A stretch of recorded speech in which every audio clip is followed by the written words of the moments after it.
శుభం గౌడ్ ఆల్ ఇండియాలో 790 ర్యాంక్ సాధించిన కుర్రాడు. ఎక్కడో ఆదిలాబాద్లో పుట్టి అక్కడ ఒక మధ్యతరగతి కుటుంబంలో పుట్టిన ఆయన ఈ స్థాయికి రావడానికి వెనక ఒక రోజు కాదు 2 రోజులు కాదు చాలా ఏళ్ళు కష్టపడ్డాడు.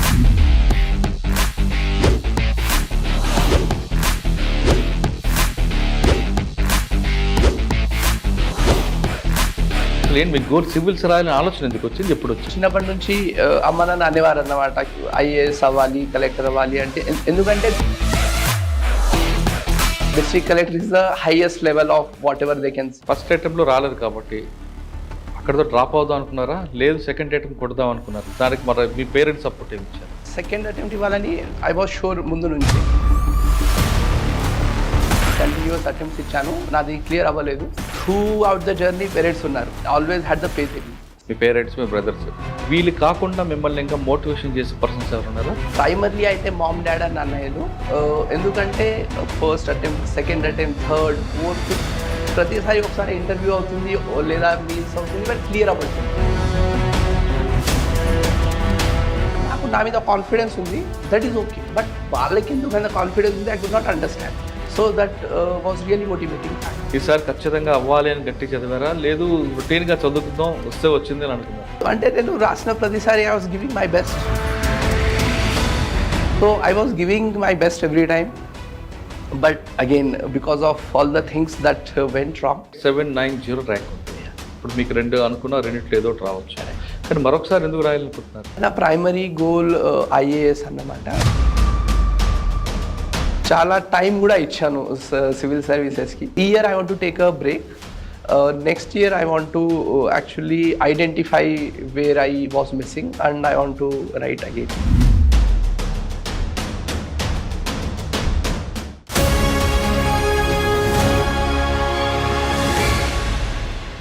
Welcome to I dream. సామాన్యుడు కూడా సివిల్స్ సాధించవచ్చు అని నిరూపిస్తున్న వారిని పరిచయం చేసే కార్యక్రమంలో ఈరోజు మన గెస్ట్ శుభం గౌడ్. ఆల్ ఇండియాలో 790 ర్యాంక్ సాధించిన కుర్రాడు. ఎక్కడో ఆదిలాబాద్లో పుట్టి అక్కడ ఒక మధ్యతరగతి కుటుంబంలో పుట్టిన ఆయన ఈ స్థాయికి రావడానికి వెనక ఒక రోజు కాదు 2 రోజులు కాదు చాలా ఏళ్ళు కష్టపడ్డాడు. 790 ర్యాంక్ తీసుకొచ్చిన తర్వాత అతనికి బహుశా ఐఆర్ఎస్ కానీ, లేదు ఇండియన్ రైల్వే సర్వీస్ కానీ, లేదు ఇండియన్ రెవెన్యూ సర్వీస్ కానీ ఏదో ఒకటి వచ్చే అవకాశం ఉంది. ఈ రెండింటిలో ఏది వచ్చినా సరే ఖచ్చితంగా తీసుకుంటానంటున్న ఆయన మరొకసారి కూడా నేను సివిల్స్ రాస్తానంటూ అతను చెప్తున్నాడు. అసలు అతను పడ్డ కష్టం ఏంటి, ఆ జర్నీలో అతనికి ఎదురైన స్పీడ్ బ్రేకర్స్ అలాంటివి, ఎవరు ప్రోత్సాహంతో ఈ స్థాయికి వచ్చారు, తర్వాత మరొకసారి ఎందుకు రాయాలనుకుంటున్నారు విషయాల్ని శుభం నడి తెలుసుకుందాం. శుభం, నమస్తే, congrats. Thank you sir, thank you for inviting me here. శుభం, సాధారణంగా చూస్తుంటే నువ్వు ఇంకా డిగ్రీ కుర్రాడిలా కనిపిస్తున్నావు, కానీ మీరు చేసే ఘనకార్యం మాత్రం చాలా మెచ్యూర్డ్ మనిషిలాగా దేశంలోని అందరూ కూడా ఒకసారి ఆదిలాబాద్ వైపు చూసే విధంగా చేశారు మీరు. Thank you. సాధారణంగా ఆదిలాబాద్ అనగానే ఒక మారుమూల ప్రాంతం, అటవీ ప్రాంతం, అక్కడంతా ఆదివాసీలు ఉంటారు, పక్కన బోర్డర్, అటవీ ప్రాంతం ఎక్కువగా కనిపిస్తుంటుంది. అవును. అటువంటి ప్రాంతంలో పుట్టిన శుభం కొత్త శ్రీకారం చుట్టి సివిల్స్ వాళ్ళు కూడా ఈ ప్రాంతం నుంచి రావచ్చు అని ఫస్ట్ టైం ప్రూవ్ చేశారు మీరు. దాన్ని నిజంగా చెప్పాలంటే ఆదిలాబాదే కాదు, తెలంగాణ, ఆంధ్రప్రదేశ్ ప్రజలందరూ కూడా నిన్ను అభినందిస్తారు. అంటే ఆదిలాబాద్ అన్నది ఇప్పుడు మొత్తం దేశం అంతా కూడా తెలిసింది శుభం ద్వారా. అప్పటికే ఆదిలాబాద్ అంటే సాధారణంగా నక్సల్స్ ఏరియా, ఇటువంటి మైండ్ సెట్ ఉన్న వాళ్ళకి లేదు ఇక్కడ కుర్రాలు కూడా కష్టపడతారు, ఇటు అడవి ప్రాంతంలో పుట్టిన తర్వాత కూడా వాళ్ళు కష్టపడి సివిల్ సాధిస్తారు అని ప్రూవ్ చేస్తాం. ఫస్ట్ ఇంకోసారి congrats. Thank you sir. 790 rank రావడానికి ఒక రోజు కాదు 2 రోజులు కాదు, ఆ గ్రామీణ ప్రాంతాల్లో పుట్టిన తర్వాత తెలుగు మీడియంలో చదువుకున్న తర్వాత ఎంతో కష్టపడితే కానీ స్థాయికి రాలేదు. దీని వెనక మోటివేషన్ ఏంటి? నువ్వు ఒక్కడే మోటివేషన్ తీసుకుని నీకు ఎవరైనా మోటివేట్ చేస్తే ఈ స్థాయికి వచ్చావా? ఈ ప్రశ్నకు సమాధానం చెప్పే ముందు ఒకసారి అమ్మా నాన్న మీ కుటుంబ నేపథ్యం ఒకసారి చెప్పు. నా పేరు శుభం. నేను పుట్టి పెరిగింది ముత్తునూరు గ్రామం, ఇంద్రవెల్లి మండలం, ఆదిలాబాద్ జిల్లా. మా డాడ్ న్యూస్ రిపోర్టర్. మా కులమే అండి. Mummy house wife. మమ్మీ పేరు గీత, నాన్న సత్యనారాయణ గారు.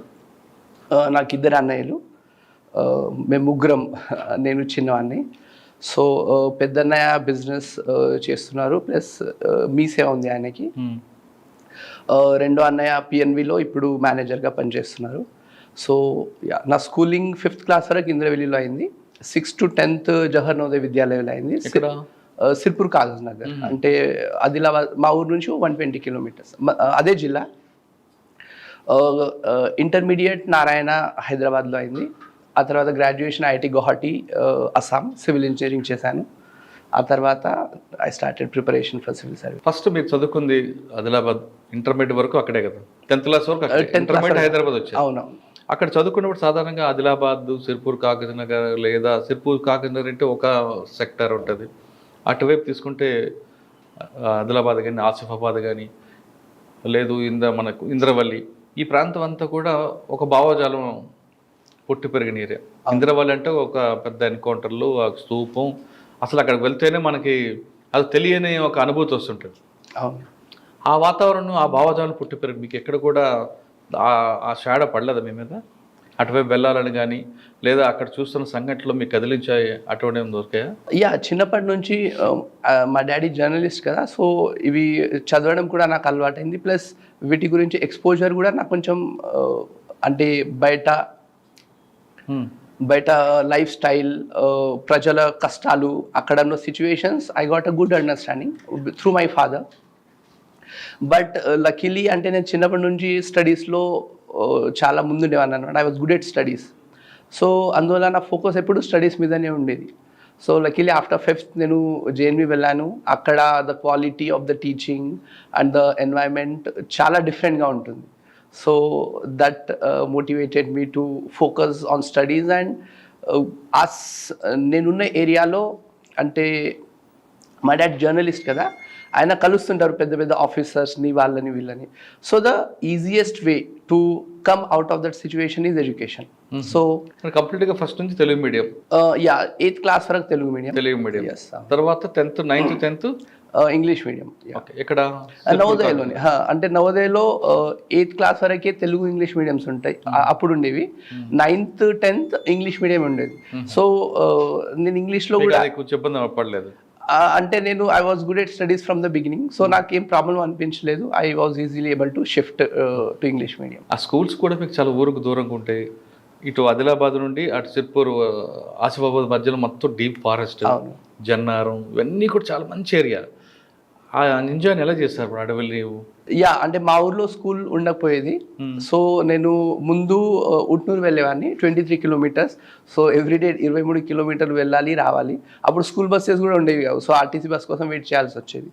సో నేను 2 years ఉట్నూరు వెళ్ళాను, ముత్నూరు నుంచి. ఆ తర్వాత ఐ షిఫ్టెడ్ టు ఇంద్రవెల్లి, అది జస్ట్ 5 కిలోమీటర్లు. సో 5th క్లాస్ వరకు అట్లయింది. ఆ తర్వాత నవోదయ వెళ్ళాక హాస్టల్. ఓకే, ఇంద్రవల్లి అనగానే ఒక స్తూపం, దాని వెనక పెద్ద చరిత్ర ఉంది. ఆ చరిత్ర గురించి తెలుసుకున్నారా? ఎప్పుడైనా నాన్నగారు చెప్పారు ఎప్పుడైనా? అంటే మా డాడీ ఎప్పుడు కవర్ చేసేవారు ఎవ్రీ ఇయర్ ఆ ఇన్సిడెంట్ అయిన రోజు. యా, దాన్ని కవర్ చేసేవారు. సో నేను అది చదివేవాడిని. సో అండర్స్టాండింగ్, బేసిక్ అండర్స్టాండింగ్ ముందు నుంచి ఉంది. తర్వాత ఇంటర్మీడియట్ హైదరాబాద్ వచ్చారు.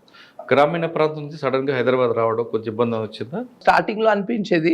బట్ ఇంటర్మీడియట్ ఎట్లుంటుందంటే మనం క్యాంపస్ లోపలనే ఉంటాం, బయటికి వెళ్ళే స్కోపే ఉండదు. సో అంటే every 3 months or 4 months 1 day ఇస్తారు బయటికి వెళ్ళడానికి.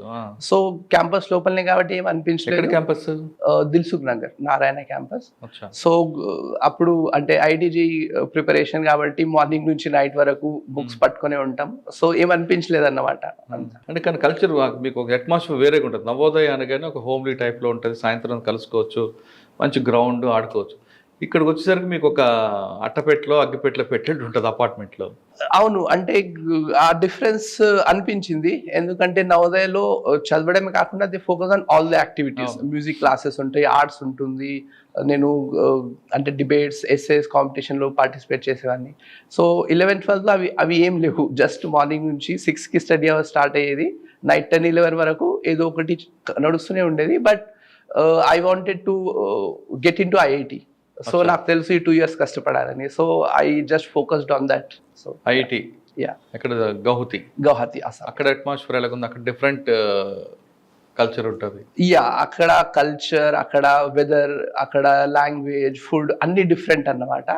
సో అంటే అంటే నేను 6th క్లాస్ నుంచి బయట ఉన్నా కదా, నాకు అలవాటు అయిపోయింది ఇంటి నుంచి దూరంగా ఉండడం. సో ఏం అంత ఇబ్బంది అనిపించలేదు. ప్లస్ ఐ వాజ్ ఎక్సైటెడ్కి కొత్త ప్లేస్ వెళ్తున్నాను, కొత్త friends, I learn new things. So ఆ క్యాంపస్ చాలా పెద్దగా, చాలా చాలా అందంగా ఉంటుంది IIT Guwahati campus. So I was happy, and that actually boosted the confidence in me to go for civil service. Assam Guwahati campus, Yeah. అక్కడ వెళ్ళిన తర్వాత మీకు కొంత బార్డర్ అంటే పక్క కంట్రీ వాళ్ళు కూడా జాయిన్ అవుతుంటారు, డిఫరెంట్ స్టేట్స్ నుంచి వస్తుంటారు. అవును. వాళ్ళతో కలిసినప్పుడు అదో కల్చర్ మనకు అలవాటు అవుతుంది, వాళ్ళ హ్యాబిట్స్ తెలుసుకోవచ్చు, వాళ్ళ కల్చర్ గురించి తెలుసుకోవచ్చు. మీకు అదొకటి. పక్కన మేఘాలయ ఎప్పుడైనా వెళ్ళారా? మేఘాలయ వెళ్ళలేదు, అరుణాచల్ ప్రదేశ్ వెళ్ళాను, తవాంగ్కి వెళ్ళాను. అస్సాం అలా అరుణాచల్ 2 ఏళ్ళు చూశారు, రైట్? అక్కడి నుంచి ఉన్నప్పుడే సివిల్స్ రాయాలనుకున్నారా? అసలు ఏంటి మీ గోల్? సివిల్స్ రాయాలని ఆలోచన ఎందుకు వచ్చింది, ఎప్పుడు వచ్చింది? అంటే యాక్చువల్లీ చిన్నప్పటి నుంచే I was as good at studies కదా, సో చిన్నప్పటి నుంచి అమ్మ నాన్న అనేవారు అన్నమాట కి ఐఏఎస్ అవ్వాలి, కలెక్టర్ అవ్వాలి అంటే. ఎందుకంటే that's the best thing they know at what stage my mother and father were. District collector is the highest level of whatever they can see. So అది చిన్నప్పటి నుండే అనేవారు. ప్లస్ నేను నవోదయ జాయిన్ అయిన తర్వాత కూడా అంటే కలెక్టర్ అని just I don't know what collector is, but అనిపించేది అంటే బర్త్డే రోజు నవోదయలో అందరినీ నిల్చోబెట్టి పాట పాడతారు అన్నమాట, హ్యాపీ బర్త్డే అని. తర్వాత మనం వెళ్ళి మన అంబిషన్ ఏంటో చెప్పాలి. సో నేను అప్పుడు చెప్పేవాడిని ఐఏఎస్ అని, బట్ అప్పుడేం తెలియదు నాకు. బట్ గ్రాడ్యుయేషన్ 3rd ఇయర్లో కాంక్రీట్గా ఐ టుక్ ద డెసిషన్ అన్నమాట కి after graduation I will go for civil services. అంటే మీరు ఒక్కరు అనుకున్నారా, మీ బ్యాచ్మేట్స్ అందరూ అనుకొని చేద్దాం అనుకున్నారు? అంటే ఇది నాకు నా ఇండిపెండెంట్ థాటే, నేను డిసైడ్ నా ఓన్గా అయ్యాను. ఆ తర్వాత ఫ్రెండ్స్ కూడా కొంతమంది who also wanted to. So మేము 2-3 అంటే చాలా మంది వచ్చారు, బట్ మేము వచ్చింది 3 members బ్యాచ్. సో అంటే గౌహతిలో మీకు చేయాలని కన్ఫర్మ్ చేసుకున్నారు? అవును. ఓకే. ఆప్షన్ ఏం తీసుకున్నారు, ఎక్కడి నుండి ప్రిపేర్ అయ్యారు? ఆప్షనల్ పొలిటికల్ సైన్స్ తీసుకున్నాను, political science and international relations. So నేను ప్రిపరేషన్ అయింది ఢిల్లీలోనే, అంటే 1 year అక్కడ క్లాసెస్ తీసుకున్నాను, బోత్ జనరల్ స్టడీస్ అండ్ ఆప్షనల్కి. యా. పొలిటికల్ సైన్స్లో కేవలం తీసుకోవడం కారణం ఏంటి? అందులో మీకు బాగా కనెక్ట్ అయిన సబ్జెక్ట్ ఏంటి? యాక్చువల్లీ చాలా ఉన్నాయి కదా, 48 సబ్జెక్టులు. పొలిటికల్ సైన్స్ పొలిటిషియన్ తోటి రేపు ఫ్యూచర్ డీల్ చేయాలన్నా? కాదు, యాక్చువల్లీ అంటే సివిల్ ఇంజనీరింగ్ ఆప్షన్ కూడా ఉంటుంది, బట్ నేను సివిల్ ఇంజనీరింగ్లో అంత కాన్ఫిడెంట్గా లేకుండే అన్నమాట. ప్లస్ పొలిటికల్ సైన్స్ తీసుకుంటే వేరే జనరల్ స్టడీస్ ఉంటుంది కదా, సిలబస్ కొంచెం అంటే కామన్గా ఉంటుంది. సివిల్ ఇంజనీరింగ్ తీసుకుంటే అది మొత్తం సెపరేట్గా మళ్ళీ చదవాలి. సో ఐ థాట్కి ఇది తీసుకుంటే ఒకటి it will benefit in GS, and secondly ఒక కొత్త సబ్జెక్ట్ నేర్చుకోవడానికి. సాధారణంగా స్కోరింగ్ సబ్జెక్ట్స్ ఉన్నాయి కదా, ఇది కూడా స్కోరింగే రిలేటివ్లీ. అంటే స్కోరింగ్ సబ్జెక్ట్స్లో ఈ మధ్య మార్క్స్ రావట్లేదు పొలిటికల్ సైన్స్లో, బట్ ఇన్ జనరల్ అది consider as a scoring subject అన్నమాట. సో యా, ఫస్ట్ అటెంప్ట్లో ప్రిలిమ్స్, ఫస్ట్ అటెంప్ట్లో ప్రిలిమ్స్ క్లియర్ అయింది. సో మెయిన్స్ కూడా క్లియర్ అయింది. సో ఇంటర్వ్యూ వెళ్ళాను. బట్ యాక్చువల్లీ మెయిన్స్లో నాకు అప్పుడు కట్ ఆఫ్కి 60 to 70 ఎక్కువ మార్క్స్ వచ్చాయి, విచ్ ఇస్ వెరీ గుడ్. కానీ ఇంటర్వ్యూలో నా మైండ్ సెట్ కొంచెం డిఫరెంట్గా ఉంది. అప్పుడు I did not know what is the demand of the interview. Actually దాన్ని పర్సనాలిటీ టెస్ట్ అంటారు యాక్చువల్లీ. అయితే నేనేమనుకున్నా అంటే ఇది just personality test, so content చదవాల్సిన అవసరం లేదు, మెయిన్స్లో వాళ్ళు కంటెంట్ టెస్ట్ చేశారు, సో ఐ కెన్ జస్ట్ ఇలానే వెళ్ళొచ్చు అనుకొని నేను అంత మంచిగా ప్రిపేర్ అవ్వలేదు. కానీ పర్సనాలిటీ టెస్ట్ రావాలి అంటే ఐ హ్యావ్ టు స్పీక్, నేను మాట్లాడాలంటే I have to have the content. So నేను అంత బాగా ప్రిపేర్ అవ్వలేదు, సో అది నా కాన్ఫిడెన్స్ని కూడా ఎఫెక్ట్ చేసింది అన్నమాట. So I got 140 marks, which is actually below average.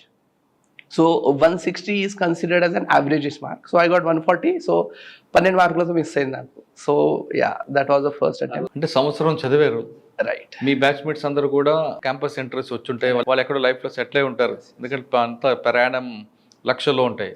కానీ మీరు 1 year వేస్ట్ చేసి ఖచ్చితంగా అవ్వాలనుకొని ఓవర్ కాన్ఫిడెన్స్ వల్ల ఇంటర్వ్యూ పోయింది అనుకోండి, మీరు ఎందుకు చదివామరా అని బాగా బాధపడ్డారా? లేదు ఖచ్చితంగా దీని తర్వాత మనకి ఇంకొక స్టెప్ ఉందా అని అనుకున్నారు? యాక్చువల్లీ నేను స్టార్ట్ చేసినప్పుడు ముందే అనుకున్నాను 1-2 అటెంప్ట్స్ అయితే పడతాయి, ఎందుకంటే నేను ఇంజనీరింగ్ బ్యాక్గ్రౌండ్ కదా. So this is totally different game అన్నమాట. సో నేను అనుకున్నా అంటే I have the capability, I had that belief. కానీ నేను ముందే అనుకున్నా 2 attempts పడతాయి, which is decent enough I felt. So first అటెంప్ట్లో I went to the interview, I was very happy. So okay, clear అవ్వలేదు, అది కూడా 12 marks is relatively narrow margin. So I ఫెల్ట్కి 12 మార్కులు is decent enough. So it means I have the capacity, so I can come again అని. So అప్పుడు అంత అనిపించలేదు అన్నమాట. So I was happy and confident enough. First అటెంప్ట్లో రాలేదు కాబట్టి అక్కడితో డ్రాప్ అవుదాం అనుకున్నారా, లేదు సెకండ్ అటెంప్ట్ కొడదాం అనుకున్నారా? దానికి మరి మీ పేరెంట్స్ సపోర్ట్ ఏమి ఇచ్చారు? సెకండ్ అటెంప్ట్ ఇవ్వాలని ఐ వాజ్ షూర్ ముందు నుంచే. యాక్చువల్లీ 1 monthలోనే మళ్ళీ ప్రిలిమ్స్ ఉంది అన్నమాట. సో పేరెంట్స్ త్రూ అవుట్ అంటే ఆ తర్వాత కూడా మళ్ళీ కంటిన్యూస్ అటెంప్ట్స్ ఇచ్చాను, నాది క్లియర్ అవ్వలేదు. So through out the journey parents ఉన్నారు. They always had the faith in me. So they never pressurised or anything. అంటే ఇక్కడ ఫైనాన్షియల్ ఇష్యూస్ కూడా వస్తాయి మీకు. Right. మీకు జాబ్ లేదు, ఒక పక్క స్టేట్లో ఉండి ఇంకా మనం ఫాదర్ మీద డిపెండ్ అయ్యి చదవడం అనేది, రైట్. ఆ ఫీలింగ్తో కొంతమంది డ్రాప్ అయిపోతుంటారు. నాన్నకి ఇంకా ఎంతకాలం కష్టపడతామని. ఆ ఫీలింగ్ రాకుండా పిల్లలకు పెంచాలని తల్లిదండ్రులు చూస్తుంటారు. మీకు ఒక రోజు లేట్ అయినా డబ్బులు పంపిస్తుంటారు. ఒకవైపు మీ బ్యాచ్మేట్స్ అందరూ కూడా లైఫ్లో సెటిల్ అవుతుంటారు. ఇటువంటి సిచ్యువేషన్ ఎలా హ్యాండిల్ చేసుకొచ్చారు? యాక్చువల్లీ ఫస్ట్ 2 attempts నాకు ఆ ఫీలింగ్ రాలేదు. నేను అనుకుంటున్నాను అయిపోతుంది అని. కాకపోతే సెకండ్ అటెంప్ట్లో కూడా ఆఫ్టర్ ఫస్ట్ అటెంప్ట్లో ఇంటర్వ్యూ వెళ్ళాను, అవ్వలేదు. సెకండ్ అటెంప్ట్లో ప్రిలిమ్స్ అయింది, మెయిన్స్ అవ్వలేదు. అంటే మెయిన్స్ అయిన తర్వాత అప్పుడే అనుకున్నా, అంటే 4 to 5 months back I was expecting for the final results. ఇప్పుడు అనిపించింది I'm back to square one అని. సో అంటే నేను ముందు నుంచి స్టడీస్లో బెస్ట్ అన్నమాట. సో జేఎన్వి కూడా నేను నార్మల్ ప్రిపరేషన్ తోటే క్లియర్ అయింది. ఐఐటి కూడా ఫస్ట్ అటెంప్ట్లో కొట్టాను. So when I failed in the second mains, అంటే నాకు ఫస్ట్ టైం అనిపించింది in life that I'm failing at something. So I was clueless for the very first time in my life. So అప్పుడు మీరు చెప్పిన అన్నీ వచ్చాయి. అంటే my friends were settling in abroad, they are planning to getting married and they are having a good life. Plus naku and I have those options, but I have decided to leave them. Ante naku LNT lo place kuda ayanu during the 4th year, but then velledu. So appudu all these started hitting me. Second year plus luckily ante ma iddaru annalu settled appadi varaku. So నా మీద financial pressure లేకుండే. But కానీ ఆ ఒక age వచ్చిన తర్వాత ఒక guilty feeling వస్తుంది కి I'm dependent on someone for every rupee I have to spend. I feel bit of guilty అన్నమాట, అది అనిపించేది. సో సెకండ్ ఇయర్ తర్వాత I started working the same industry as a part time, as a freelancer. అంటే content development ఢిల్లీలోనే. So content development or content review, current affairs ఉంటాయి కదా, అవి నేను ప్రిపేర్ చేసేవాడిని. ఫుల్ టైం అది part time along with preparation. దాంతో ఆ కొంచెం గిల్టీ ఫీలింగ్ పోయింది అన్నమాట, కి I'm not dependent are I'm not wasting my time. So అది చాలా హెల్ప్ అయింది ఎమోషనల్లీ అన్నమాట. సో ఈ టైంలో మీ పేరెంట్స్ మీకు సపోర్ట్ చేస్తుంటారు డెఫినెట్గా. మీ పేరెంట్స్, మీ బ్రదర్స్, వీళ్ళు కాకుండా మిమ్మల్ని ఇంకా మోటివేషన్ చేసే పర్సన్స్ ఎవరు ఉన్నారా? ప్రైమర్లీ అయితే మామ్, డాడ్ అండ్ అన్నయ్యలు. ఎందుకంటే first attempt, second attempt, third, fourth, fifth ప్రతిసారి ఒకసారి ఇంటర్వ్యూ అవుతుంది లేదా మీన్స్ అవుతుంది, బట్ క్లియర్ అవ్వట్లేదు. సో 5 అటెంప్ట్లో కూడా మీరు పొలిటికల్ సైన్స్ అన్ని ఇప్పుడు కూడా ఆప్షనల్ పొలిటికల్ సైన్సే. ఓకే. సో అది ఎప్పుడు అదే తీసుకున్నాను. సో అంటే పేరెంట్స్ ఎప్పుడు ప్రెషర్ చేయలేదు కి వేరే ఎగ్జామ్స్ కూడా ఉంటాయి కదా. అంటే 5th అటెంప్ట్లో యాక్చువల్లీ నా మెయిన్స్ క్లియర్ అవ్వలేదు. So again I was back to square one. So అప్పుడే గ్రూప్ 1 నోటిఫికేషన్ వచ్చింది. సో జనరలీ వేరే వాళ్ళు కూడా సజెస్ట్ చేసే చాలామంది ఉంటారు. అంటే మా డాడ్ ఫ్రెండ్స్ ఆర్ వాళ్ళు వీళ్ళు తెలిసిన వాళ్ళకి తెలుసు కదా, చేస్తున్నాడు 4 years నుంచి ఆర్ 5 years నుంచి అవ్వట్లేదు. సో వాళ్ళు అన్నారు గ్రూప్స్ నోటిఫికేషన్ వచ్చింది కదా, వీ కెన్ ట్రై దట్ అని. నేను ఒకటే మాట అన్నాను, నేను గ్రూప్స్ రాయను అని. సో ఎందుకు అని కూడా అడగలేదు, ఓకే అనేసారు. నేను మా ఇద్దరు అన్నయ్యలు కూడా ఒక్క మాట కూడా అనలేదు అన్నమాట, ఎందుకు రాయాలనుకోవట్లేదు ఆర్ ఇది చేసుకొని బ్యాకప్ పెట్టుకొని మళ్ళీ యూపీఎస్సీ రాయొచ్చు, ఆ మాట కూడా అనలేదు వాళ్ళు. జస్ట్ గో హెడ్ అన్నారు. సో అంటే దట్ యాక్చువల్లీ మోటివేటెడ్ మీ. అంటే వాళ్ళకి మీ మీద అంత కాన్ఫిడెన్స్ ఉంది నాకు. అది that is something that surprise me. ఎందుకంటే నాకు నా మీద కాన్ఫిడెన్స్ ఉంది, దట్ ఈస్ ఓకే. బట్ వాళ్ళకి ఎందుకు అంత కాన్ఫిడెన్స్ ఉంది, I could not understand. So that was really motivating factor for me. అది కాకుండా నేను పని చేస్తున్నాను కదా, కొలీగ్స్ ఉన్నారు అండ్ మెంటర్స్ కూడా కొందరు. సో దే అండ్ ఫ్రెండ్స్ వీళ్ళందరూ they wanted to always motivate me. They had the faith in me అన్నమాట. That help. 5th అటెంప్ట్లో సేమ్ వాళ్ళ ప్రాబ్లం ఫేస్ చేస్తుంటారు. రైట్. వెళ్తున్నాను, వస్తుందా రాదా అని మంచి స్కోర్ కూడా చేస్తుంటారు.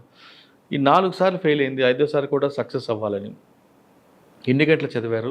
ఉన్నది దేని సేమ్ టైం టేబుల్, సేమ్ ప్లాన్లో వెళ్ళారా, లేదు కొంచెం అడిషనల్గా వెళ్ళారా? అదొకటి. రెండోది, ఒకవేళ మీరు బాగా ట్రస్ట్ చేసుకున్నప్పుడు ఆ ట్రస్ట్ నుంచి బయట రావడానికి ఏం చేసేవారు? అంటే మీకు రెండు మెంటల్ టెన్షన్ లెక్క అనిపిస్తుంది. ఒకటి 5వ అటెంప్ట్ వచ్చింది. ఒకవైపు చదవాలి, గోల్ రీచ్ అవ్వాలి. ఇంకోవైపు అమ్మ, నాన్న వీళ్ళందరూ అనుకుంటున్నారు. వాళ్ళకున్న రిలేటివ్స్ ఏమంటున్నారు. ఈ రెండు మైండ్లో ఉన్నాయి. ఇందులో ఓవర్కమ్ అవ్వాలని ఏం చేసేవారు? ఫస్ట్లీ ఆఫ్టర్ 5th అటెంప్ట్ కూడా అవ్వలేదు. సో అంటే అది కోవిడ్ టైమ్స్ అన్నమాట. సో నేను ఫస్ట్ ఇయర్ కోచింగ్ తీసుకున్న తర్వాత ఇంటికి వచ్చేసాను. సో ఈ 2 అటెంప్ట్స్ నేను 4th and 5th అటెంప్ట్ ఇంటి నుంచి ఇచ్చాను అన్నమాట. ఇంటి నుంచే ప్రిపేర్ అయ్యి ఇంటి నుంచి టెస్ట్ రాశాను. సో నాకు అనిపించింది there are some areas where I need to work అని.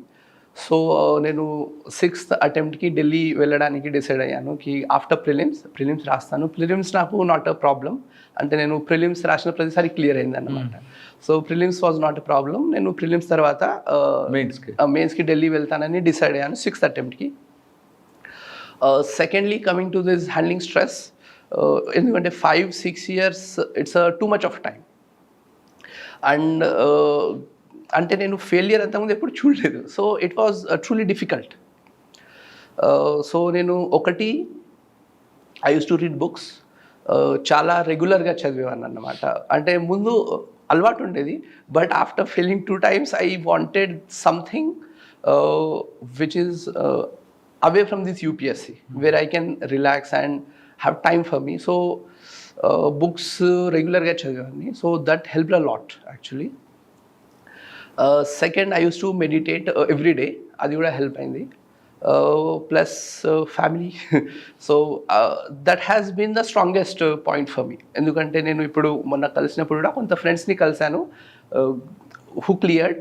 వాళ్ళ జర్నీ గురించి డిస్కస్ చేస్తుంటే there were some points where their parents always believe in us, but some parents కూడా అలసిపోతారు. సో అంటారు వేరే ట్రై చేయొచ్చు కదా, ప్లాన్ బి ఏమన్నా పెట్టుకోవచ్చు. సో ఫ్రెండ్స్ అన్నారు కి వాళ్ళకు ఒక పాయింట్లో పేరెంట్స్ కూడా ఫోర్స్ చేశారన్నమాట కి do groups or SSC or something. నాకు అది ఎప్పుడు అనలేదు వాళ్ళు. So that is my biggest strength. Apart from that books and journaling కూడా చేసేవాడిని. అండ్ బేసిక్లీ డైరీ రైటింగ్ అన్నమాట. Every week or every 15 days చేసేవాడిని. That also help me to keep positive. ఆ బూస్ట్తో ముందుకు వచ్చారు. సరే 6th అటెంప్ట్ ఇప్పుడు వచ్చింది మీకు? ఇది 7th యాక్చువల్లీ. 6th మళ్ళీ ఇంటర్వ్యూ వెళ్ళాను. I did and interview actually total 4 interviews ఇచ్చాను నేను. మొన్న ఇప్పుడు క్లియర్ అయింది 4th interview అన్నమాట. సో లాస్ట్ 6th అంటే last time 3rd interview. So అంతకుముందు 2 interviews I got less marks. So last year ఇంటర్వ్యూకి చాలా కష్టపడ్డాను. I did everything I could. So ఇంటర్వ్యూలో 160 మార్క్స్ వచ్చాయి last time, which is average enough. But మెయిన్స్లో కూడా యావరేజ్ వచ్చాయి అన్నమాట. సో సరిపోలేదు, సో క్లియర్ అవ్వలేదు. సో ఇది 7th అటెంప్ట్. సో దీంట్లో ఇంటర్వ్యూ నన్ను కాపాడింది అన్నమాట. సో 4 times ఇంటర్వ్యూకి వెళ్ళారు కదా. 4th timeలో బోర్డు చైర్మన్ ఆయనే ఉన్నారా? కాదు, ప్రతిసారి డిఫరెంట్. వాళ్ళు అడగలేదా ఎప్పుడు వస్తున్నావు బాబు అని? గుర్తుపట్టారు మిమ్మల్ని వాళ్ళు? వేరే బోర్డు కదా, సో లక్కీలీ గుర్తుపట్టలేదు. అవునా? ఓకే. 7th attempt. ఈసారి ఖచ్చితంగా అవ్వాలి అని గట్టి చదివారా, లేదు రొటీన్గా చదువుకుందాం వస్తే వచ్చింది అని అనుకున్నారు? అంటే నేను రాసిన ప్రతిసారి I was giving my best. Plus కానీ యూపీఎస్సి 3 stages ఉంటాయి. Plus there are so many uncertainties. మనం అన్నీ అనుకున్నా కూడా there are uncertainties. సో ఉంటాయి. So and also if we look at the success rate, the possibility that మీరు clear చేస్తారు కంటే మీరు క్లియర్ చేయరు పాసిబిలిటీ ఎక్కువ ఉంది. Because that is the ratio. It's around 1% or so. So I was giving my best every time. But again because of all the things that went wrong, 6th అటెంప్ట్లో అవ్వలేదు. Then again I went to Delhi after prelims. For mains, I went to Delhi. Again, I did everything I could. Mains రాసి ఇంటికి వచ్చాను. 2 months అరౌండ్లో result వచ్చింది. Interview call వచ్చింది మళ్ళీ కంటిన్యూస్గా. So vent to Delhi again for the interview. So luckily clear this time. ఈ మధ్యకాలంలో mock interviews ఎందుకు ఇచ్చుంటారు మీరు? అంటే లాస్ట్ దిస్ టైం ఇంటర్వ్యూకి 8 to 9 మాక్ ఇంటర్వ్యూస్ ఇచ్చాను. So those helped actually. అంటే interview was actually my weak point earlier. So mock interviews ఇచ్చాను, దానివల్ల నా కాన్ఫిడెన్స్ కూడా పెరిగింది. And the way I speak, the way I communicate also changed. ఇంత కష్టపడుతున్నారు, ఇంటర్వ్యూ వరకు వచ్చారు, అక్కడ మీకు మైనస్. 7th ఇంటర్వ్యూ ఈసారి వెళ్ళినప్పుడు ఆ బోర్డ్ ఫీలింగ్స్ ఎలాగున్నాయి? బోర్డ్ చైర్మన్తో మీకున్న ఐ కాంటాక్ట్ ఎలాగొచ్చింది? అసలు ఆ లోపల ఫీలింగ్ అట్మాస్ఫియర్ ఎలా కనిపించింది? యాక్చువల్లీ అంటే 7th నా ఇంటర్వ్యూ 13th March రోజు అయింది. మార్నింగ్ ఉండే అన్నమాట interview. So I was preparing. అయితే ఇంటర్వ్యూ వెళ్ళే ముందు ఒక ఫైనల్ చెకప్ ఉంటుంది అన్నమాట. అక్కడ ఒక పోలీస్ ఆఫీసర్ ఆవిడ ఉంటారు. She does a final checkup. Phone అవి ముందే డిపాజిట్ చేస్తాం, ఆయన will do one final checkup. చేసే ముందు ఆవిడ అన్నారు ఆప్కి ఇస్కే పహలే భీ ఆయే హో క్యా. నేను అనుకున్నా ఈవిడ కూడా గుర్తుపట్టేస్తున్నారని. I was feeling bad. నేనన్నా ఎస్ మ్యామ్. షీ సెడ్ కి आपका कॉन्फिडेंस देख के लग रहा है. So I felt very positive. అంటే ఆవిడ రోజు 60-70 మందిని వెళ్తూ చూస్తుంటారు. So if she has said కి आपका कॉन्फिडेंस देख के लग रहा है, నిజంగానే నా కాన్ఫిడెన్స్ ఉందేమో. So I felt very enthusiastic అన్నమాట. So that made me really positive. So వెళ్తుంటాం. అంటే ఏమవుతుందంటే ఇంటర్వ్యూ టైంలో ఒక మైండ్ సెట్ ఉంటుంది, like Shukla sir board is difficult, ఈ సార్ బోర్డ్ వస్తే డిఫికల్ట్, ఇట్లా ఒక మైండ్ సెట్ ఉంటుంది. సో నేను ఇట్లా వెళ్తున్నప్పుడు first Shukla sir board pass అయిపోయింది. సో అంటే నాకు అది బోర్డ్ రాదన్నమాట. I was felt happy. Next board వచ్చింది, అది కూడా పాస్ అయింది. అట్లా వెళ్తూ లాస్ట్కి సంజయ్ వర్మ సార్ బోర్డు దగ్గర ఆగింది. So Sanjay Varma sir board ఏంటంటే ఆయన ఇయరే ఇంటర్వ్యూ తీసుకున్నారు, అంటే ఇయరే జాయినింగ్ అయింది ఆయనది. సో ఆయన ఇంటర్వ్యూ ఎలా తీసుకుంటారో ఒక మైండ్ సెట్ ముందు నుంచి లేదన్నమాట. So that made me positive. లేకపోతే ఒక మైండ్ సెట్ వచ్చేస్తుంది, అరే ఈ బోర్డు వచ్చింది ఎందుకు వచ్చిందని. సో నా ఆ ఫీలింగ్ అనిపించలేదు. సో అక్కడ కూర్చొని ఉంటాం మనం, అంటే ఇంటర్వ్యూ స్టార్ట్ అయ్యి 15 minutes ముందు అక్కడ చైర్లో కూర్చోబెడతారు. ఎందుకంటే మన ముందు అతని ఇంటర్వ్యూ అవుతూ ఉంటుంది, ఆయన వెళ్ళగానే మనం వెళ్ళాలి. సో యా వెళ్ళిన తర్వాత మీకు యాక్చువల్లీ అంటే మీలో ఉన్న ఆ ఒత్తిడి తగ్గించడానికి వాళ్ళకు కూల్గా చేశారా, లేదా పక్క ప్రొఫెషనల్గానే స్టార్ట్ చేశారా వెళ్తూనే? యాక్చువల్ ఇంటర్వ్యూలో ఈసారే కాదు, ప్రతిసారి they try to make you very cool. ఎందుకంటే వాళ్ళకి ఒక మంచి క్యాండిడేట్ వాళ్ళు కూడా వదులుకోవాలనుకోరు. So they don't want to pressurise you, so that మీరు ఎప్పుడు న్యాచురల్గా స్ట్రెస్ లేకుండా ఉంటేనే మీ ఒరిజినాలిటీ బయటికి వస్తుంది.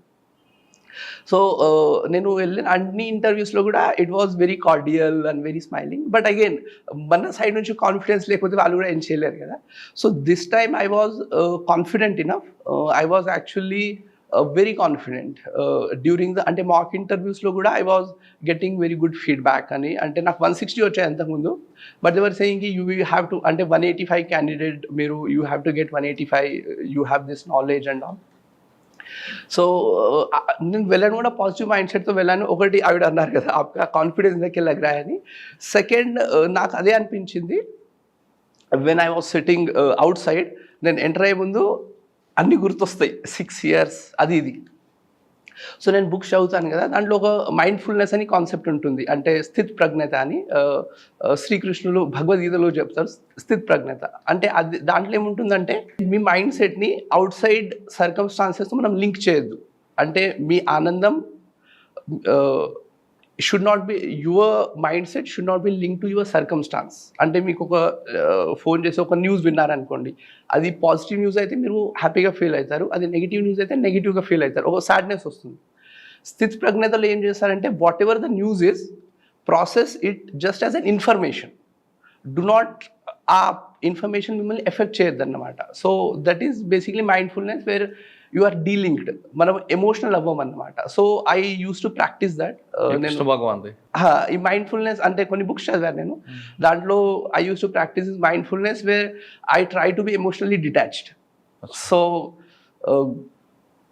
వి కంట్రోల్ అవర్ ఎక్సైట్మెంట్స్ అన్నమాట. దానివల్ల పాజిటివ్ ఏమైందంటే చాలా స్ట్రెస్ ఉన్నప్పుడు కూడా అంత ఎఫెక్ట్ ఉండదు మన మీద. So that is how it is. మనము when the situation is very good ఎక్కువ ఎక్సైట్ అవ్వం, plus situation is very bad మనము అంత స్ట్రెస్ ఫీల్ అవ్వం అనమాట. So I went with that mind సెట్కి, irrespective of how it goes, irrespective of whether I clear or not, I will enjoy this 30 minutes. ఈ 30 minutes అది ఎవరు తీయలేరు నా దగ్గర నుంచి. So I went with that confidence. So 30 minutes లో మీకు బాగా టఫ్ వచ్చిన క్వశ్చన్ ఏంటండి? డిఫరెంట్ క్వశ్చన్స్ అడిగారు. యాక్చువల్లీ ఫస్ట్ క్వశ్చనే బుక్ రీడింగ్ గురించి అడిగారు. సో లక్కీలీ నేను చెప్పిన బుక్ ఆయన చదివారన్నమాట. చైర్మన్ ఫస్ట్ నేను 3-4 బుక్స్ చెప్పాను. దాంట్లో ద గ్లాస్ ప్యాలెస్ అని ఉంటుంది, అమితాబ్ ఘోష్ రాశారు. ఆ బుక్ ఆయన కూడా చదివారు. సో ఆ బుక్ నుంచి ఆయన ఒక పాయింట్ అడిగారు. సో లక్కీలీ నేను చెప్పిన పాయింటే is something which he was expecting అన్నమాట. సో ఆయన చాలా హ్యాపీగా ఫీల్ అయ్యారు. So that created the positive environment. ఆ తర్వాత అన్ని ఒపీనియన్ బేస్డ్ క్వశ్చన్స్ ఉండే. లైక్ నా గ్రాడ్యుయేషన్ ఐఐటి గౌహటి కదా, నార్త్ ఈస్ట్ మీద 4-5 క్వశ్చన్స్ అడిగారు. సో నేను luckily I was prepared and I was able to answer. కొన్ని కరెంట్ అఫైర్స్ మీద అడిగారు. So yeah, the interview went well. అంటే వచ్చేటప్పుడే నాకు అనిపించింది ఇది అబోవ్ యావరేజ్ ఇంటర్వ్యూ అని. సాధారణంగా 30 మినిట్స్ క్వశ్చన్లో మీకే కాదు, మీరు అంటే వేరే వాళ్ళకి చెప్తున్నాను క్వశ్చన్, అంటే వేరే యాస్పిరెంట్ వైపు నుంచి అడుగుతున్నా. ఒకవేళ బోర్డు క్వశ్చన్ అడిగినప్పుడు తెలిస్తే తెలిసినట్టు చెప్పాలా, లేదు తెలియకపోతే తెలియదు అని చెప్పాలా, లేదు తెలిసినట్లుగా ఓవర్ యాక్షన్ చేస్తే చేయాలా? ఒకటి personality test is personality test, అది నాలెడ్జ్ టెస్ట్ కాదు. సో మీరు సీరియల్గా 3 క్వశ్చన్స్ కూడా తెలియదు అంటే it will not effect you, plus it will create an mind set కి the guy is honest, that will fetch you marks rather than if you try to bluff. It will entirely go in a negative manner. ఎందుకంటే మన knowledge already test చేస్తారు వాళ్ళు. Plus if you are appearing for the interview, వాళ్ళకు కూడా తెలుసు ఇక్కడికి రావడానికి మీరు ఎంత కష్టపడ్డారో, plus what amount of knowledge you have to sit here. So వాళ్ళకి తెలుసు మీరు ఎంత నాలెడ్జబుల్. సో దాన్ని ఎక్స్ట్రా చూపించాల్సిన అవసరం లేదు అక్కడ. సో బీ ఆనెస్ట్, ఎందుకంటే మీ ఒరిజినాలిటీ కావాలి. సో మీకు ఆన్సర్స్ తెలియకపోతే తెలియదు అని చెప్పండి. 4 క్వశ్చన్స్ 5 క్వశ్చన్స్, ఎందుకంటే మెయిన్స్లో ఒక క్వశ్చన్ రాకపోతే మార్క్స్ పోతాయి. ఇంటర్వ్యూలో అట్లా కాదు. ఇంటర్వ్యూలో యూ హ్యావ్ టు గివ్, అంటే మిమ్మల్ని మార్క్స్ తీసుకొచ్చేది 2 questions. If you are doing exceptional when in some 2 questions, మీ ఆ పాజిటివ్ వైబ్ మ్యాచ్ అయిపోతే you will get above average definitely. So అంతే కావాలి. అంతగాని తెలియనట్లు కానీ లేదా తెలియకపోయినా తెలిసినట్లుగా కొంచెం మాట్లాడితే అది మైనస్. అది 1 minute తెలిసిపోతుంది. మన ఫ్రెండ్స్ తోనే 5 minutes 10 minutes మాట్లాడితే we can analyse what kind of a person the guy is. ఇక్కడ 5 ఉన్నారు, every one's experience is almost 30 years and they have been in the administration. వాళ్ళు అన్ని రకాల మనుషులు చూస్తుంటారు 30 years నుంచి.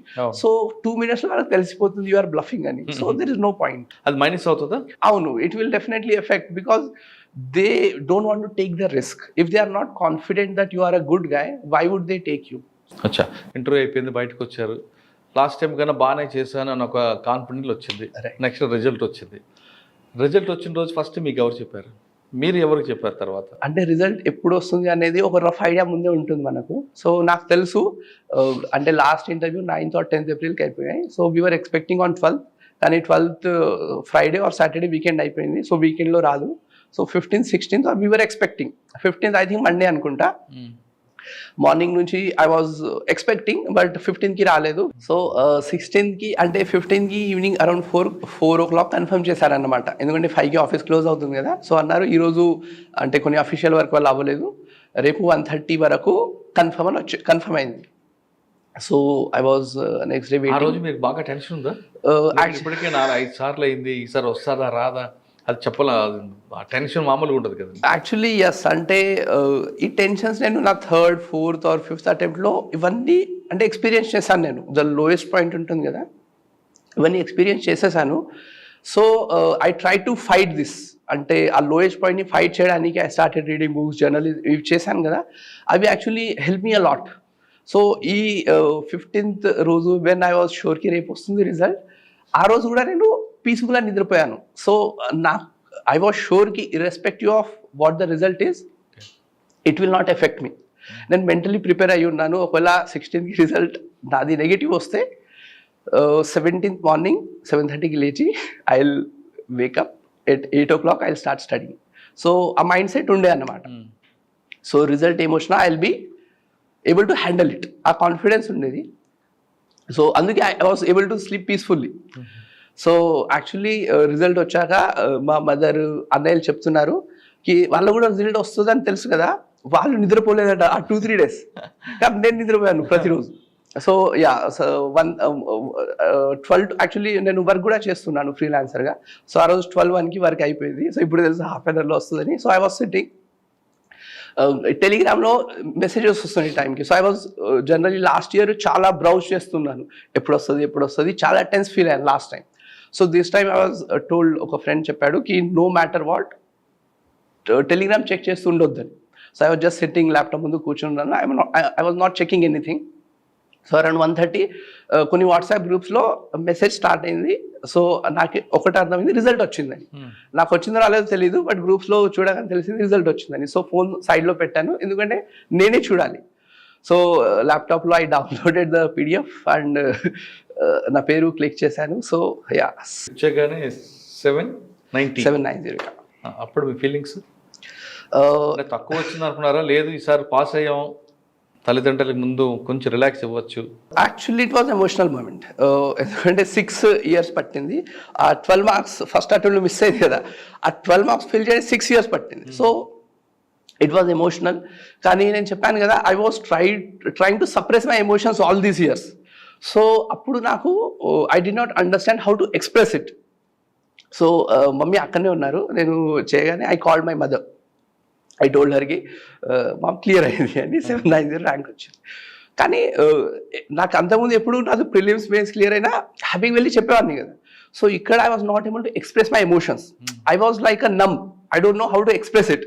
సో మమ్మీకి అర్థం కాలేదు, అంటే మమ్మీకి అర్థం కాలేదు ఇట్స్ పాజిటివ్ రిజల్టా కాదా. సో ఆవిడ అడుగుతున్నారు డాడీ కాల్ చేయమంటా అని, అంటే డాడీ ఇంట్లో ఉన్నారు. సో నేను మమ్మీ కాల్ చేయి అన్నాను. సో అప్పుడే అన్నయ్యకి, మమ్మీకి, డాడీకి అందరికీ కాల్ చేసి చెప్పాం. అంటే it took time for me to actually process it and understand that the journey has finally ended. So yeah, it was emotional. I was more of a relieved. It ended finally. So and I'll again give an attempt, but it would be a different thing. Like it won't be like how it has been for these years. And one day having your name in the list is a different thing, irrespective. Long journey కదా. Yes. ఈ long జర్నీలో మీకు ఊర్లో కూడా చాలామంది అంటుంటారు, ఎప్పుడు pass అవుతారా, చదువుతున్నావా లేదా అవన్నీ అంటుంటారు. డైరెక్ట్ మేము అడగపోయినా మమ్మీ డాడీ గారు అంటుంటారు. ఆ రోజు 790 ర్యాంక్ తీసుకొచ్చిన ఇంద్రవల్లి కుర్రాడు బయటకు వచ్చినప్పుడు మీ చుట్టుపక్కల అందరూ ఏమన్నారు? యాక్చువల్లీ నేను అప్పుడు బాంబేలో ఉన్నాను మా అన్నయ్య దగ్గర. So everyone was happy, mom called everyone, చుట్టాలు వాళ్ళకి వీళ్ళకి ఎవ్రీవన్. ప్లస్ మాది పల్లెటూరు, ప్లస్ పల్లెటూరులో చాలా మందికి కనెక్షన్స్ ఉంటాయి కదా. సో నేను 5-6 years నుంచి చేస్తున్నాను, సో అందరికీ తెలుసు. So there were many well wishers who wanted me to clear, friends, colleagues, mentors అందరూ. సో నేను 2 days తర్వాత ఇంటికి వెళ్ళాను. So when I entered my village, it was like a festival for the entire village. Super. Yeah, so అంతే మొత్తం ఊరు వచ్చింది అన్నమాట. So it was emotional actually. మా మండలంలో కూడా 400 to 500 members వాట్సాప్లో వాళ్ళు స్టేటస్ పెట్టారు కి guy from our village cleared అని. సో దట్ నాకు అప్పుడు యాక్చువల్లీ హ్యాపీనెస్ అనిపించింది. Not because I cleared it, but నా journey itself is an inspiration for these many people. That actually made me really happy. ఎందుకంటే ఇంతమందికి వాళ్ళకి నేను పర్సనల్గా తెలియదు కూడా, but they were so happy that I cleared. నేను వాళ్ళకి ఏదో చేస్తాను అది కాదు, జస్ట్ బికాస్ మా ఏరియా నుంచి ఒక అబ్బాయి అయ్యాడంటే that itself is a proud moment for them. Correct. So that really అంటే made me happy actually. Yeah, మీతో పాటు ఫాదర్, మదర్ అంటే వాళ్ళకి హ్యాపీనెస్ ఇప్పటికీ ఉందన్నమాట. నాకు I felt emotional, then it was a normal thing for me. But వాళ్ళు ఇప్పుడు కూడా ఇంటికి వస్తున్నారు జనాలు. యా, అంటే మా డాడీ జర్నలిస్ట్, మా అన్నయ్య కూడా లోకల్ బిజినెస్ అవి చేస్తుంటారు కదా, వాళ్ళకి పరిచయాలు చాలా ఎక్కువ అన్నమాట. So and they knew my father journey. Use to walk for long because he was journalist for almost 30 years and he never had a bike. So journalist మీకు తెలుసుంటుంది ఎక్కడికెక్కడ వెళ్ళాలి, ఎలా తిరగాలి. So he was very hard working person. So చాలా మంది అంటే they just wanted, అంటే they came because they were so happy, they want to express their happiness. So ఇప్పుడు కూడా వస్తున్నారు. శుభం గౌడ్ మా ఊరు ఆడు, మా అబ్బాయి అనుకుని చెప్పుకుంటారు. రైట్, ఫాదర్ మదర్ కదా అందరూ చెప్తారు. అవును, రైట్. ఇప్పుడు మనం కంప్లీట్గా ప్రొఫెషనల్కి వద్దాం. రైట్. సివిల్ సాధించే ముందు కానీ సాధించిన తర్వాత కానీ మీకు ఒక గోల్ ఉంటుంది, ఒక ప్లాన్ ఆఫ్ యాక్షన్ ఉంటుంది. ఒకవేళ ఐఏఎస్ వస్తే ఏం చేద్దాం, ఐపీఎస్ వస్తే ఏం చేద్దాం, లేదు ఐఆర్ఎస్ వస్తే ఏం చేద్దాం అని ఒక ప్లాన్ వేసుకుంటారు. ఇప్పుడు మీకు 790 ర్యాంక్లో ఏది రావచ్చు? మోస్ట్లీ యాక్చువల్లీ ఐఆర్ఎంఎస్ వచ్చే ఛాన్సెస్ ఉన్నాయి. ఐఆర్ఎంఎస్ వస్తుంది మోస్ట్లీ. లక్కీ ఉండే రెవెన్యూ సర్వీస్ వచ్చే ఛాన్సెస్ ఉంది. ఈ 2 సర్వీసెస్ మోస్ట్లీ రావాలి. ఈ 2 సర్వీస్లో మీ ఫోకస్ ఏవేది ఉంటుంది? ఫస్ట్ రైల్వే తీసుకుందాం. రైల్వే వచ్చింది, దాంట్లో ఏం చేద్దాం అనుకున్న రైల్వే అని కానీ సాధారణంగా లేట్గా నడుస్తాయని. యాక్చువల్గా మన ఇండియాలో నెంబర్ 1 పబ్లిక్ ట్రాన్స్పోర్ట్ రైల్వే. దానికి 2 సిద్ధాంతాలు, 2 కళ్ళు ఉంటాయి. ఒకటి పంక్చువాలిటీ, ఒకటి సెక్యూరిటీ. రైల్వే డిపార్ట్మెంట్ ఈ రెండింటిని బ్యాలెన్స్ చేసుకుంటూ వాళ్ళు వెళ్తుంటారు. కొన్ని రోజు 1 కోటి మంది ప్రయాణికులు చేస్తుంటారు మన దగ్గర. ఇంత పెద్ద ఆర్గనైజేషన్లో దాదాపు 12 లక్షల మంది జాబ్ చేస్తుంటారు. ఇంత మీకు ఆదిలాబాద్ కాబట్టి పక్కన రైల్వే ట్రాక్ ఉంది అని చూస్తుంటారు మీరు ఢిల్లీకి వెళ్ళినా లేదా బాంబే వెళ్ళినా ట్రైన్ ఎక్కాల్సిందే. అంటే ప్రతి మనిషికి, భారతదేశం పుట్టిన ప్రతి మనిషికి రైలుతో లింక్ ఉంటుంది. దాన్ని ఇంకా డెవలప్ చేయాలి, అందులో ఉన్న సమస్యలు ఐడెంటిఫై చేస్తుంటారు. ఇప్పటికే ఆ సమస్యలు ఓవర్కమ్ చేయాలంటే ఏం చేస్తారు, లేదు ఇటువంటి చిన్న చిన్న ఇష్యూస్ ఉన్నప్పుడు దాన్ని ఎలాగ షార్ట్అవుట్ చేయాలి, మీకు ఏమైనా రైల్వే డిపార్ట్మెంట్ మీద ఏమైనా ప్రత్యేకమైన విజన్ ఉందా? బేసిక్లీ అది అంటే నాకు ఏ సర్వీస్ వస్తుందో ఇంకా క్లియర్ అవ్వలేదు. రైల్వే ముందు తీసుకుందాం. రైల్వే అంటే ఎందుకంటే మనం రెగ్యులర్ గా మనం తిరిగేది జర్నీ కాబట్టి. ఎస్ యా, అంటే railway just mode of transportation కాదు, it's a basic mode of transportation for the many poor people. ఎందుకంటే మనం మైగ్రెంట్ వర్కర్స్ చూస్తుంటాం, దూరం వెళ్తుంటారు పని కోసం, వాళ్ళకి ప్రైమరీ మోడ్ ట్రైనే అన్నమాట. సో ఒక్క ట్రైన్ క్యాన్సిల్ అయిపోయినా చాలా మంది అన్ని ప్లాన్స్ ట్రైన్ ఎక్కుంటారు కదా. అవును, రెగ్యులర్లీ. ఒక బ్యాడ్ ఎక్స్పీరియన్స్ వచ్చి ఉంటుంది కదా, అది చెప్పండి. యాక్చువల్లీ దిస్ టైమ్ నేను ఇంటర్వ్యూకి వెళ్ళేటప్పుడు మొన్న నాగ్పూర్ నుంచి ఢిల్లీకి డిసెంబర్లో వెళ్ళాను. డిసెంబర్లో రిజల్ట్ వచ్చింది, ఆఫ్టర్ వెళ్ళాను. సో అది ఆ టైంలో మంచు ఉంటుంది, ఫాగ్. సో దానివల్ల చాలా రైల్స్ క్యాన్సిల్ అయ్యాయి. ఢిల్లీ దగ్గర ఎక్కువ ఉంటుంది. సో నా ట్రైన్ 11 hours లేట్ స్టార్ట్ అయింది. సో నైట్ 9కి స్టార్ట్ అవ్వాల్సిన ట్రైన్ మార్నింగ్ 7కి అయింది. సో వాళ్ళు అప్పుడే మార్నింగ్ 7 అంటే నేను బయటికి వెళ్ళేవాడిని. So they were postponing every 2 hours. So again అది మన చేతిలో ఉండదు. It was because of the circumstances, fog etcetera వల్ల, beyond human control. But yeah, so that is one experience. But otherwise I think cleanliness wise or food availability wise ఇప్పుడు చాలా facilities ఉన్నాయి. 20 yearsతో మనం compare చేస్తే ఇప్పుడు we improved a lot. Plus delays కూడా అంటే తక్కువ కేసెస్ అవుతున్నాయి. Mostly we see the trains relatively on the time. So I think that's a good. మీరు నాగ్పూర్ ట్రైన్ ఇష్యూ తీసుకోండి. రైట్, నాగ్పూర్లో ఒకవేళ టైం ప్రకారంగా వెళ్ళుంటే ఆ మంచుకి ఏమైనా ట్రైన్ ఇష్యూ అయితే ప్రాణాలు పోతాయి. కాబట్టి రైల్వే డిపార్ట్మెంట్ ఫస్ట్ సెక్యూరిటీకి ప్రయారిస్తుంది. మీరు దాన్ని ఒప్పుకుంటారా? లేదు, సెక్యూరిటీ కూడాతో పాటు పంక్చువాలిటీ కూడా ఉండాలని మీరు ఏమైనా ప్లాన్ చేస్తారా? ఎందుకంటే ఒకవేళ మీరు ఆ రోజు వెళ్ళుంటే అంటే మీకు కాకపోయినా చాలా మందికి ట్రైన్ మిస్ అవుతుంది, వాళ్ళు జాబ్ ఇంటర్వ్యూస్కి అయితే అదే మిస్ అవుతాయి, లేదా హెల్త్ ఇష్యూస్ అదే అక్కడ అన్ని అంటే ఒకదానికి లింక్ అయి ఉంటుంది, చైన్ లింక్ లాగా ఎక్కడో కట్ అవుతుంది. ఆ లాస్ అయిన వాళ్ళకి మీకు అటువంటి జరగకుండా ఉండాలంటే ఏం చేస్తారు? యాక్చువల్లీ అడ్మినిస్ట్రేషన్లో దిస్ ఇస్ ద ప్రాబ్లం. ఎందుకంటే మనం ఒక్క ఫ్యాక్టర్ని తీసుకొని ఆలోచించినాం. We have to talk about the finances, we have to look at the man power, ఎంతమంత మ్యాన్ పవర్ ఉంది మన దగ్గర, అవైలబుల్ టెక్నాలజీ ఏముంది, సో ప్లస్ వేరే ట్రైన్స్ కూడా వస్తుంటాయి. So there are many factors. So primarily security has to be the top most priority. ఎందుకంటే ఒక్క ప్రాణం పోయినా కూడా దాన్ని మనం వెనక్కి తీసుకురాలి. సో యా, ఈ ఫాగ్ని కూడా ఇవి చేయడానికి వీఆర్ డెవలపింగ్ ఇండిజినస్ టెక్నాలజీస్. అంటే ఫాగ్ లో కూడా విజిబిలిటీ, అంటే ఫాగ్ లో జీరో విజిబిలిటీ అని వచ్చింది ఒకటి, దాన్ని ఇంప్లిమెంట్ చేస్తే మీకు ట్రాక్ క్లియర్ కనిపిస్తుంది. అవును, అది పెడతారా? దాంతో కాదు, ఎక్కువగా ఖర్చుతో కూడుకుని పది కాబట్టి ఇలాగ డిలే చేసుకుంటూ వెళ్ళడం మంచిది అంటారు? లేదు, అంటే slowly we're adapting the technology so that during the fog also we're able to move. I think ఒకటేసారి అన్ని చేయలేము కదా, బికాస్ సెకండ్ ఇష్యూ రైల్వేలో ఎక్కువ కనిపిస్తుంది, ఫుడ్ ఐటమ్స్ మీద వాళ్ళకి కరెక్ట్గా అవగాహన లేకపోవడం, ఫుడ్ బాగోదు అని స్టేషన్లో కానీ ట్రైన్లో కానీ. నెంబర్ 3 నీట్నెస్, ఆ శానిటేషన్ కరెక్ట్గా ఉంటుంది.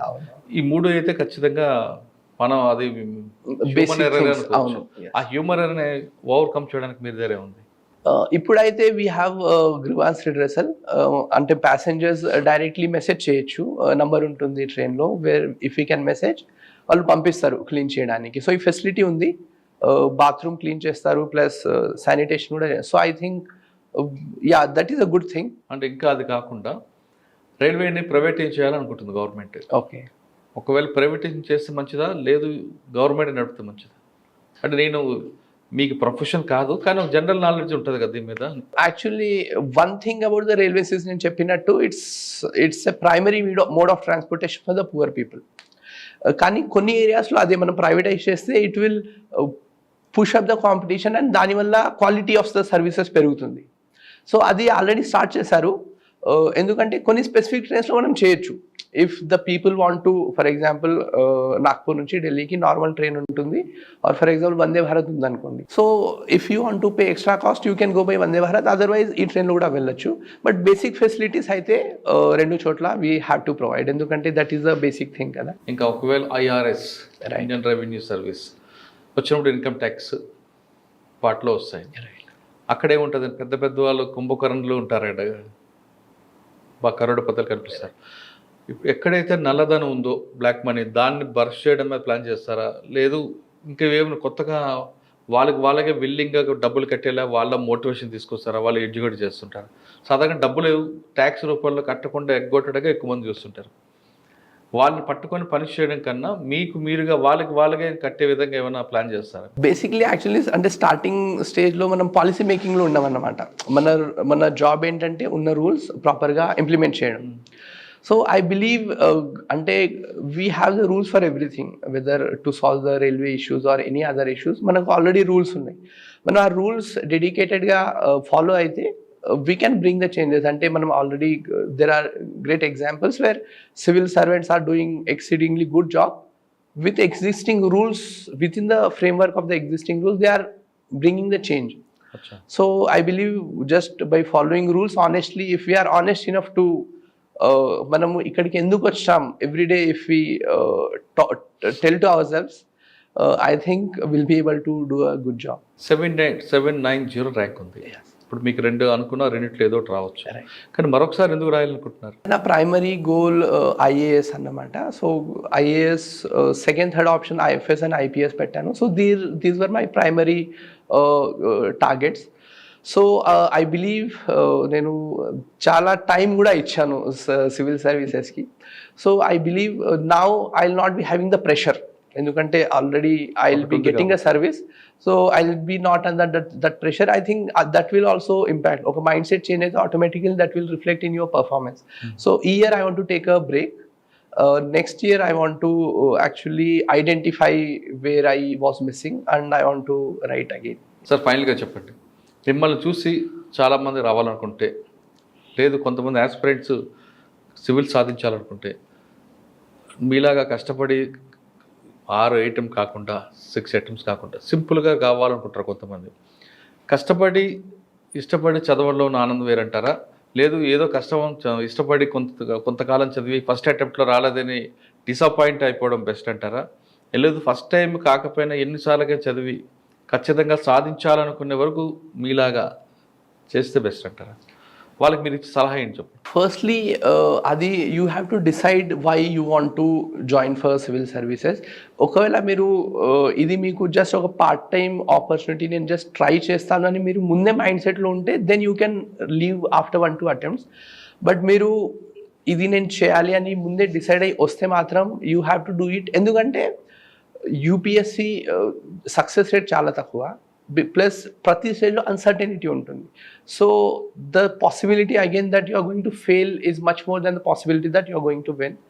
But I believe I have seen the failures for 6 years. So what I believe is మీరు ఆనెస్ట్గా డెడికేషన్తో సివిల్ సర్వీసెస్కి ప్రిపేర్ అయితే, మీరు ఎగ్జామ్ క్లియర్ చేసినా చేయకపోయినా you will be a better person, you will be a transformed person through the journey.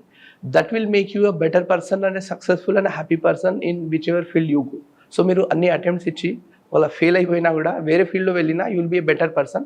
నేను అంటే నా friends ఎవరైనా నన్ను అడిగితే అంటే ఆల్రెడీ జాబ్లో ఆర్ వేరే ఎస్ఎస్సీలో సెటిల్ అయిన వాళ్ళు నన్ను అడిగితే జాబ్ క్విట్ చేసి యూపీఎస్సీ ట్రై చేయాలని నన్ను అడిగితే నేను ఇదే చెప్తాను, you better try and fail rather than regret later. 10 years తర్వాత నేను అప్పుడు ట్రై చేయాల్సింది అనుకోవడం కంటే ఇప్పుడు ట్రై చేసి ఫెయిల్ చేయడం is better. That is what I suggest. And again నేను చెప్పినట్టు you will learn a lot through these failures. నేను ఇప్పుడు నాకు ఒక్కోసారి అనిపిస్తుంది ఆ 12 marks వచ్చుంటే ఎలా ఉండేది అని.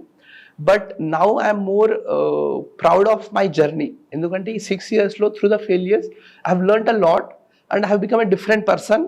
I'm proud of that rather than, and I'm more proud that I handled this failure than that I have cleared the exam finally. So I'm more grateful to my failures anamata. So every failure gives an opportunity to learn something. So I believe that is the biggest gift you get when you are trying for something which is difficult to achieve. So civils సాధించడం అంటే ఒక రోజు 2 రోజులు కాదు, అది long process అంటున్నారు శుభం.